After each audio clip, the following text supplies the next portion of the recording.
تم نے کافر کس سے سمجھا ہے؟ وَمَن لَّمْ يَحْكُم بِمَا أَنزَلَ اللَّهُ فَأُولَٰئِكَ هُمُ الظَّالِمُونَ، جو اللہ کی اتاری ہوئی شریعت کے مطابق فیصلے نہیں کرتے وہی تو مشرک ہے۔ وَمَن لَّمْ يَحْكُم بِمَا أَنزَلَ اللَّهُ فَأُولَٰئِكَ هُمُ الْفَاسِقُونَ، جو اللہ کی اتاری ہوئی شریعت کے مطابق فیصلے نہیں کرتے وہی تو ناہنجار ہیں، فاسق ہیں، غدار ہیں، باغی ہیں، سرکش ہیں۔ یہ تین فتوے ہیں مفتی اعظم کے۔ مفتی اعظم کون ہے؟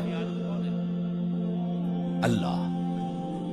قرآن میں یہ لفظ آیا ہے اللہ کے لیے، یفتیکم، یستفتونک، اے نبی یہ آپ سے فتویٰ مانگ رہے ہیں کلالہ کے بارے میں۔